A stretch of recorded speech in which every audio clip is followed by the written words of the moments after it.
도박의 마침표를 찍다. 도박 엔딩 시즌 6 지금 시작합니다. 네, 반갑습니다. 저는 방송 타짜 이성혁이고요. 네, 마지막 배팅이 12년 전 마카오에 있었던 마카오 김입니다. 네, 마카오 김님. 네. 오늘도 특집 방송이 준비가 되어 있어요. 네, 저희 도박 엔딩 처음 시작할 때 네. 막막했잖아요. 뭘 보고 도대체 어떤 레퍼런스를 가지고 배워야 될까 할 네. 때 참고했던 그 유튜버들, 그 중독계 시조세라고 할 수 있습니다. 우리 마카오 김님이 도박 그 유튜브의 걸음마 시절에. 그쵸. 사실 거기 좀 베끼기도 했고 좀 참고도 했거든요. 네네네. 네. 그래서 한 분은 알코올 중독에서 회복하시면서 여성 중독자의 이야기를 담아내셨던 키슬의 마인트리션이라는 채널을 운영하시는 분이고요. 네. 그리고 한 분은 마약 중독에서 회복하시면서 실제로 지금은 다르크, 인천 다르크의 센터장을 하시면서 그 회복을 돕고 계시는 마스형. 마약으로 쓰레기 됐던 형이라고 일컫는 마스형 채널을 운영하고 계신 최진묵 선생님까지 두 분 모셨습니다. 두 분 어서 오십시오. 반갑습니다. 네, 먼저 김슬기 선생님부터 좀 인사를 좀 해주실까요? 안녕하세요. 저는 20살에 술 마시기 시작해서 네. 15년간 알코올 중독 겪다가 34세 딱 술 끊고 지금 어제가 제 단주 7주년 날이었네요. 네. 축하드립니다. 네, 고맙습니다. 네, 그리고 이제 유튜브 운영하다가 지금 인스타그램에서 좀 더 활발하게 활동하고 있는 애기 엄마입니다. 어제가 7주년 다시 또 태어나는 기분으로 계속해서 단주를 유지하고 계시고 저희 도박에서는 끊었다는 이야기 안 하거든요. 그렇죠. 알코올에서도 끊었다는 얘기 안 하는 겁니까? 그러니까 이제 이걸 잘 모르시는 분들한테 끊었다고 표현을 하는데 네. 말씀하신 것처럼 끊었다라는 개념이 죽을 때까지 이어져야 되기 때문에 함부로 그렇게 이야기는 잘 못하죠. 7년간 유지하고 유지하고 계신다. 있다. 네, 맞습니다. 마스 형님 소개 좀 해주시죠. 네, 안녕하세요. 저는 인천 다르크라는 시설을 운영 중이고 여자 시설, 남자 시설 이렇게 두 개를 운영 중이고요. 저도 이제 말씀 주신 것처럼 저는 17살에 이제 불법 약물에 노출돼서 뭐 30대 중반까지 약물을 하다가 저도 이제 한 15년 정도 약을 끊은 것 같아요. 지금은 마약 중독 재활 센터 운영을 하게 됐어요. 네. 어찌어찌 하다 보니까 그렇게 살아가고 있는 최진묵이라고 합니다. 네. 자, 두 분의 이야기를 들어보니까 17세에 마약을 만나셨고 20세에 알코올이 이제 시작됐다라는 건 굉장히 어린 나이에 시작이 된 거거든요. 그럼 그 전에 학생 시절 때는 어떤 학생이었는지 저희가 그냥 모르는 사람들이 봤을 때는 불량 학생이었거니 아니면 집안이 문제가 있었거니 뭐 그런 것으로 마약이나 알코올 쪽으로 빠진다라고 알고 계세요. 그런 선입견을 가진 분들이 너무 많은데 실제로 그러했는지를 좀 들어보고 싶거든요. 어떤 학생이었습니까? 저는 그냥 공부 잘하는 학생이었었어요. 선생님들이 굉장히 좋아하는 학생이었고 모범생이라고 보면 됩니까? 모범생까지는 아니라 하여튼 뭐 학교 다닐 때 고등학교 때 다 반장, 부반장 뭐 이런 거 했었거든요. 네네네. 그리고 이제 뭐 선생님들하고 굉장히 관계도 좋았고 근데도 조금 이제 완전 우리가 생각하는 우등생이나 모범생은 아니었던 것 같아요. 네. 그러면서 좀 놀기도 하고 그랬던 것 같은데 뭐 전형적인 뭐 탈선 학생 뭐 이런 건 아니었던 것 같아요. 그러니까 여느 일반 학생들과 전혀 다르지 않은 그렇죠. 예, 다른 사람이 봤을 때 제가 마약을 할 때 약간 좀 이상하게 느껴질 정도의 학생. 나중에는 이제 제가 이제 학교에서 그런 것들을 한다고 이제 졸업 이후에 네. 알려진 거예요. 네네네. 막 이제 제가 막 없어지고 뭐 친구들이 제가 이제 교도소 가니까 쟤 교도소 갔다, 뭐 마약으로 갔다 이러니까 다 엄청 놀랬죠. 이제 네. 학교나 선생님들이나 뭐 걔가 마약을 해? 뭐 이렇게 굉장히 놀랄 정도로 학생으로서는 뭐 괜찮은 학생이었던 것 같아요. 그럼 이제 어떻게 만나셨는지는 잠시 뒤에 한번 좀 들어보겠습니다. 자, 20살 이제 성인이 되자마자 알코올을 이제 경험하셨고 또 빠지셨는데 학교 다닐 때는 어떤 학생이었습니까? 전 좀 소심한 학생이었어요. 그 소심하다는 게 이제 겉으로 보이기에 소심한 것보다 내면에서 네. 사람 눈치를 많이 보고 네. 내가 하는 행동이 다른 사람들 볼 때 적합할까 아닐까를 끊임없이 머릿속으로 좀 생각하는 그런 학생이었어요. 그러니까 그런 학생이 뭔가 잘못됐다고 여겨지는 행동 잘 하지 않잖아요. 그렇죠. 잘 보여야 되니까요. 저도 뭐 알코올이나 중독이랑은 좀 다른 사람들이 보기에도 좀 거리가 있어 보이는 학생이었고 보통은 이제 노는 친구들이 그럴 거다 생각하는데 전 노는 거랑 정반대되는 아이였어요. 네. 따돌림을 당하면 당했지 네. 제가 누굴 괴롭히고 막 이렇게 탈선을 하고 이런 쪽이랑 아예 거리가 아니었었습니다. 그러면 우리가 알고 있었던 사실 저희 어릴 때는 정말 불량한 친구들이 본드를 하기도 하고 술을 마시기도 하고 담배 피기도 하고 그런 친구들이 자연스럽게 알코올 중독, 자연스럽게 마약을 접하지 않을까라는 선입견이 있는데 일단 두 분은 그런 케이스가 아니에요.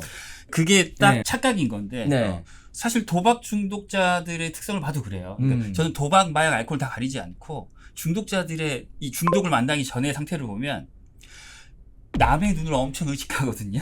그러니 차라리 말을 잘 들을 수밖에 없어요. 남의 눈에 내가 어떻게 보이는지가 굉장히 중요하거든요. 네네. 그래서 내가 뭘 좋아하는지 몰라요. 남이 좋아하는 것만 쫓다 보니까 그런 분들이 결국에는 내가 좋아하는 게 뭔지 모르니 그걸 채울 수가 없는 거죠. 그러다가 중독제를 탁 만나는 순간 네. 팡 터지는 거라서 저는 이 공통점이 또 보이는 것 같아요. 정말로 수능적인 아이, 네. 정말로 부모님 말을 잘 듣는 아이, 이런 사람들이 차라리 이 중독 문제에 있어서는 더 취약할 수도 있겠다. 저는 이런 생각도 합니다. 그렇군요. 이렇게 여느 학생과 다르지 않은 평범한 학생, 그리고 좀 내성적이고 조용했던 학생이 어떻게 술을 만나서 폭발적으로 빠지게 됐는지, 어떻게 마약을 만나서 중독이 됐는지, 그 사연 짧게만 좀 부탁을 드릴까요? 그 방금 말씀하신 거에 되게 중요한 포인트들이 다 담겨 있는데요. 평상시에 좀 남의 눈치를 많이 본다는 것은 달리 얘기하면 내가 표출하고 싶은 것들을 좀 참고 있다는 뜻도 되거든요. 네. 이제 20살이 돼서 합법적으로 술을 마시기 시작했는데 술을 마시니까 이제 그 탈억제 작용이라고 하는 것이 다 오면서 사람들을 대하는 것도 좀 더 편해지고 하고 싶었던 말도 좀 더 자유롭게 하게 되고 네. 평상시에 좀 그렇지 않았던 제가 좀 더 유머러스해지는 면도 생기고 그런 면을 주변에서 좋아해주고 긍정적으로 바라보죠. 그거를 그게 너무 좋은 거예요. 그러니까 드디어 사람 대 사람으로 좀 연결되는 느낌이라고 할까요? 네. 가둬놨던 나를 좀 풀어주는 느낌? 네. 그런 거에 좀 심취를 하게 됐던 것 같아요. 그때 당시 그게 뭔지도 모르고 막 했지만 누군가와 막 이렇게 가까워지는 그 느낌이 되게 좋았죠. 그러니까 저는 지금도 일반적으로는 좀 거리를 두는 성격이거든요. 네. 이게 일부러 둔다기보다는 거리가 좀 필요한 성격이에요. 근데 그런 성격을 있는 그대로 받아들일 수 있는 방법을 어른들께 배웠다면 좋았을 텐데 어렸을 때 생각해보면 사회생활 잘하고 다 친하게 지내고 네. 뭔가를 그런 식으로 잘하는 것을 좋게 여기지 내성적이고 조용하고 자기만의 세계에 있고 이런 것들 좀 약간 부정적으로 보는 시각들이 과거엔 좀 더 있었던 것 같거든요. 한 20년 전쯤에는. 제가 대학 들어갔을 때는 술 문화가 굉장히 좀 강했었어요. 술을 많이 먹이고 그 안에서 또 뭐 게임도 하면서 친해지고 맞아요. 막 이런 문화가 자연스럽게 있고 술에 대해서 굉장히 긍정적이고 관대했던 문화가 있었고 조용했던 친구가 술을 먹었더니 친구도 많아지고 내가 조금 주목도 받네 라는 느낌이 계속해서 긍정적으로 작용이 됐던 도파민 엄청 분비시키죠. 아. 그리고 그때 이제 학창 시절 그 문화 생각해 보면 교수님이 막 중간에 과대한테 수업 시간에 갑자기 돈 지어주면서 막걸리 좀 사다 풀어놔라 그러면 네. 교정의 캠퍼스에 그렇죠. 외목련 나무 아래 네. 이렇게 종이컵과 막걸리 쫙 깔아놓고 과자 몇 개 풀어놓고 교수님의 어떤 보호 아래 즐겁게 술 마시는 그런 문화들도 그때 당시 있었죠. 저희 때도 있어요. 저희는 네. 일청담이라고 호수가 있었는데 막걸리, 네, 소주 먹고 호수에 네. 뭐 빠지기도 하고 맞아요. 뭐 그런 게 하나의 추억, 에피소드 이렇게 이제 얘기가 됐었는데 그러면 당연히 그거는 그냥 대학 문화라고 생각하셨을 텐데 내가 문제가 되고 있구나라는 걸 자각하게 되는 겁니까? 자각은 네. 이제 술이 없으면 잠들기가 어려워지거나 아니면 역으로 술이 없으면 사람 관계가 좀 더 어려워지거나 술에 의존해서 하는 것들이 생기기 시작하면 뭔가 좀 이상한데 라는 생각을 그때부터 좀 하게 되는 것 같습니다. 내가 알코올 중독으로 가고 있는 건 아닐까? 라는 생각을 하게 된 거군요. 어렴풋이 하게 되는데 중독의 가장 큰 문제는 보편성이잖아요. 네. 모든 친구들이 다 그렇게 술을 마시고 있는데 내가 술 마시는 거에 문제가 있다는 생각 자체를 하기가 좀 어려워지죠. 네네네. 네, 그런데 이제 그런 생각을 하게 되는 거죠. 내가 쟤들보다 좀 더 마시는 것 같은데 가령 쟤들은 1, 2차에서 마무리되는데 나만 자꾸 집에 가서 한 잔을 더 마신다거나 그만큼이 채워지지 않으면 만족을 못한다거나 할 때 슬슬 조금씩 내가 술을 너무 마시나? 이런 식으로 생각을 하게 되면서 걱정을 조금씩 하게 되는데 네. 또 하나의 문제는 걱정을 하면 안 해야겠다라는 생각을 해야 되는데 그게 아니라 걱정이 들면 그 걱정도 술로 때우죠. 걱정하기 싫어서. 네. 이제 그런 것들이 이제 쌓여가다 보면 어느 날 중독이 되어 있는. 그러니까 알코올이라는 게 마약이나 도박보다 조금 더 위험에 노출될 가능성이 높아 보이는 게 마약이나 도박은 사회적 인식이 굉장히 안 좋습니다. 근데 알코올이라는 것은 사회적 인식이 꽤 긍정적이고 관대한 측면이 있어요. 그리고 누구나 다 합니다. 대학 가면. 못 마셨던 아이들도 술을 이제 대학 오면 마시게 되고. 그러니까 누구나 술을 많이 먹으면 다음날 숙취가 있어요. 못 일어납니다. 수업을 못 들어가요. 이런 게 흉이 아니에요. 맞아요. 이러다 보니까 문제 인식을 하게 되는 게 조금 더 걸리지 않았을까. 도박도 사실은 명절에 엄마 아빠 다 해요. 아, 그렇죠. 아니, 내 주변 네. 직장 동료들 다 로또 사요. 네네네. 아 근데 왜 나만 하면 안 돼? 이런 얘기 음. 무조건 저희도 듭니다. 아, 이제. 도박도 네, 그럼요. 자연스러운 문화가 있군요. 그렇죠. 그럼. 그 문화는 네. 우리나라 특히 도박이 허용적이거든요. 네. 그렇기 때문에 저희도 몰랐죠. 남들 다 하니까 나도 해도 되는 줄 알았지. 마약은 어떻게 경험을 하셨을까요? 저는 이게 처음부터 마약을 했던 건 아니고요. 네. 제가 이제 어린 시절은 아주 오래전이죠. 그때 이제 의약 분업이 이렇게 잘 안 됐을 때예요. 예를 들면 향정신성 의약품, 처방에 필요한 의약품들이 다 그냥 약국에서 파는 시절이었었죠. 네. 그러니까 우리 어릴 때 먹던 것 중에서 이제 코프 시럽 이런 감기약이 있었어요. 네. 근데 그 감기약이 엄청 잘 들었거든요. 기침 감기. 네. 그게 왜 그러냐면 마약성 진통제가 많이 들어 있으니까. 네. 근데 그게 지금은 처방약으로 변한 거예요. 음. 그래서 지금은 처방을 받아야 먹을 수 있는 약이 됐는데 네. 그러니까 그런 것처럼 저희 때는 그런 약들이 엄청 많았던 것 같아요. 음. 저는 모르죠. 네네네네. 17살 때 모르는데 이제 형들이 음. 벌써 알고 먹고 있는 거야. 아. 동네 형들이. 네. 그러니까 형들이 먹고 좀 해롱해롱 되고 이상해. 그러니까 내 눈에도 분명히 그게 이상하거든요. 네. 근데 그게 자꾸 보면 익숙해지는 거예요. 음. 그리고 또 한 두세 시간 있다가 멀쩡해지고 학교 가고 네. 학교 가서 공부 다 하고 나오고 수업 다 받고 나오고 이런 것들이 계속되면서 제가 이제 문턱이 점점 좀 낮아지는 거죠. 네. 그리고 이제 권유하고 해볼래? 뭐 이러다가 안 해요 형 뭐 이러다가 어느 날 한번 하게 되는 거예요. 한번 해볼까? 네. 괜찮아. 뭐 두세 시간 있으니까 괜찮아지니까 한번 해볼까? 근데 이제 한 번만 해보자라고 해봤는데 그게 이제 괜찮아지는 게 문제인 것 같아요. 아. 나 역시도 먹고 두세 시간 있다가 괜찮아져. 네. 멀쩡하게 집에 들어가. 아무렇지도 않아. 그 다음날 내가 돈 있으면 가서 또 살 수 있고. 네. 이러다 보니까 그게 이제 점점 뭐 한 달에 한 번 먹던 게 뭐 일주일에 한 번, 뭐 일주일에 두세 번, 네. 네 번 돈만 있으면 사러 가는 이런 형태가 되는 거죠. 네. 그렇게 시작을 했고 그렇게 시작하다가 그 다음에 했던 게 대마초를 했던 거예요. 당시만 해도 우리나라에 야생의 대마초가 꽤 많았었어요. 근데 아. 그것도 형들이 어디 가면 있다라는 걸 알아서 그 시기가 되면 네. 딱 요맘때인 것 같아요. 여름철 지나고 요맘때가 되면 형들이 그걸 딱 채취하러 가는 거예요. 동네 형들이 채취해 갖고 와서 해보라고 그러고 그것도 똑같았죠. 잠깐 있다가 괜찮아지고. 네. 근데 이제 그렇게 하다가 걸려요 법적으로 20대 초반에. 네. 그래서 이제 처음 구치소라는 데 가게 되는 거죠. 아, 20대 초반에요? 네. 와. 그리고 20대 초반에 또 이 법적인 문제가 어떤 문제를 일으키는 거냐면 우리나라 같은 경우는 마약은 하면 법적인 처벌을 딱 받잖아요. 네. 이 법적인 처벌이 굉장히 양면성을 가져요. 어떤 거냐면 이 약물 중독자들이 약물을 딱 중단할 수 있는 어떤 계기, 네. 이 법적인 문제, 계기를 주긴 하지만 이 계기가 이 중독의 본질적인 문제를 해결해 주질 못해요. 그러니까 당사자와 가족들은 중독의 문제를 보려고 하지 않고 법적인 문제를 처벌하기 위해서 모든 에너지 이슈가 다 들어가요. 네. 그러니까 내 중독 문제는 없어진 거야. 이거 처벌을 빨리빨리 피해야 돼. 적게 받아야 돼. 네. 막 변호사를 비싸게 사고 막 네. 이런 문제들이 이루어지는데 네. 그래서 들어가고 집행유예 받고 나오죠. 아. 근데 이제 그 안에서 또 이제 좋은 형들을 만난 거예요. 당신은 좋은 형들이라고 생각한 거죠. 네. 20대 초반에 교도소 가니까 막 문신 있고 무서운 형들이 막 먹는 것도 사주고 때리기도 하지만 그리고 뭐 때리고 또 이제 또 잘 해주고 막 이런 것들을 하다 보니까 인간관계가 좀 형성되죠 그 안에서. 네. 근데 거기서 이제 난 좋은 형인지 나한테 잘해주니까 좋은 형이라고 생각했던 형이 나 출소하고 출소해서 밥 먹자고 해서 나갔는데 그때 처음 이제 필로폰 주게 되는 거죠. 그래서 이제 그때부터 필로폰을 하게 됐는데 필로폰이라는 게 우리가 잘못된 인식이 오늘 하면 바로 또 해야 될 것 같고 내일 해야 될 것 같고 이렇잖아요. 네.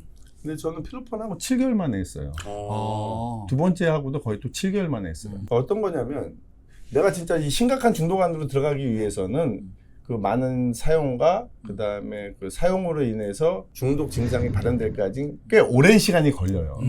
약이 딱 내가 진짜 그렇게 중독될 만큼의 시간을 주는 거예요. 네. 여유의 시간을. 근데 나는 그걸 참았다고 생각하고 없어도 된다고 생각하니까 중독 아니라고 생각하는 거죠. 그러니까 이제 저희도 도박을 다루면서도 도박 중독자들이 자각을 못하는 것 때문에 문제가 심각해지거든요. 나 그리고 도박을 하고는 있지만 나 언제든 끊을 수 있어. 이건 자기 의지 문제로 생각하는 것을 가장 심각한 문제로 생각하는데 사실은 마약은 아닐 거라고 생각했어요. 왜냐하면 마약은 몸에 나타나는 증상으로 드러나잖아요. 도박은 행위 중독으로 나타나기 네네. 때문에 겉으로는 굉장히 선교사처럼 행동을 하는 부분이 있단 말이에요. 요즘에 이제 젊은 친구들 하는 마약들이 대부분 뭐 케타민, 엑스터시, 허브, 대마초 이런 거 하거든요. 근데 네. 요즘에 젊은 친구들이 마약하면서 뭐라고 그러냐면 필로폰만 안 하면 돼. 네. 저거 진짜 약쟁이야. 아니면 저거 진짜 못 끊어. 저거 하면 못해. 네. 라는 게 벌써 젊은이들 사이에서 아, 이 필로폰만 안 하면 돼라는 게 인식이 딱 돼 있어요. 네.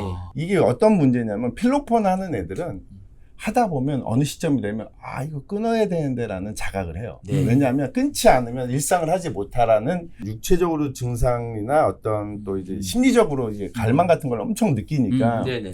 사회생활을 할 수 없을 정도가 되는데 네. 이 소프트 드럭이라고 하는 것들은 금방 깨고 금방 활동하고 금방 깨고 금방 활동하고 같아요. 또 우리나라는 잘못된 인식이 자꾸 외국의 영상들을 보여줘요. 네. 사실 우리나라의 마약 중독자 200만 이상 된다고 하는데 우리 그런 사람 한 명도 못 보거든요. 못 봤어요. 볼 수가 없어요. 네. 왜냐하면 약의 종류가 틀려. 그들이 하는 약이랑 우리가 나라에서 사용되는 약이 완전히 다른 약이에요. 네. 근데 자꾸 외국의 영상들을 보여주면서 이렇게 된다라고 생각하니까 그런 것들이 당사자들한테는 나 괜찮은데? 중독 안 되는데? 나 괜찮은 거 아니야? 거꾸로 이렇게 되는 거예요. 그러니까 이제 유튜브 같은 걸 보면은 미국의 좀비 거리를 보여준다거나 그렇죠. 이런 걸 보면은 마약을 하고 있는 상태지만 저건 나하고는 상관없는 세상이야 이렇게 네. 생각한다는 거네요. 그러니까 제가 이제 이 유튜브 방송을 시작하게 된 이유가 어떤 거였냐면 네. 제가 전과가 9개가 되거든요. 마약 전과가. 마약 전과가 9개가 되고 거의 8년 가까이 교도소 생활도 해보고 그리고 우연치 않은 기회에 치료의 기회를 받아서 회복을 하게 돼요. 그리고 제가 또 그 병원에서 근무를 하게 되는데 병원에서 근무를 하고 이런 것들을 보면서 우리 사회가 이 마약 중독에 대해서 정말 다 거짓말만 알려주는 거예요. 진짜는 안 알려주는 거예요. 네. 거짓말만 알려주고 또 어떤 거냐면 자꾸 다른 것들, 그러니까 마약은 하면 폐가망신, 마약은 하면 메스페이스, 메스마우스 이런 것들로 위주로만 알려주니까 모든 사람들이 그렇다고만 생각하는 거예요. 근데 네. 당사자들은 그렇게까지 되려고 하면 수십 년 동안 마약을 해야 돼. 잡히지 않고. 네네네. 최소 몇 년은 잡히지 않고 마약은 해야 되는데 우리나라는 하면 잡혀요. 그러니까 그런 폐해를 우리가 못 느껴요. 그러니까 폐해 느끼기 전에 교도소를 보내니까 나는 괜찮은 거야. 교도소 들어가는 순간 갈망 없어요. 그러니까 술도 취하면은 정신을 잃고 블랙아웃이 오고 숙취도 있고 굉장히 몸에 무리가 가거든요. 우리가 합법적으로 먹는 술도 그런데 나 술 마시는 것만큼은 아니야. 그럼 나는 마약할 때 정상적으로 돌아오잖아. 근데 문제가 심각하지 않다고 생각하는 거군요. 초반에 다 그렇게 생각하는 거예요. 네. 우리나라가 마약을 구하기 쉽다고 해도 아직은 어려워요. 아직은 많은 과정을 거쳐서 그것도 큰 마음 먹고 네. 해야 되거든요. 그러니까 마약을 하는 애들이 간헐적으로 하게 돼요. 외국처럼 풀어놓고 단순 투약자들을 잡지 않는 나라 같은 경우는 금방 본인이 중독이라는 걸 인지를 하게 되는 거예요. 네. 약을 많이 하게 되니까. 근데 우리나라는 많이 할 수가 없어요. 그러니까 당사자들이 중독이라고 느끼기는 굉장히 오랜 시간이 걸리고 아까 말씀드린 것처럼 필로폰만 안 하면 돼라는 그 사고방식들이 있는 거예요. 젊은 친구들이.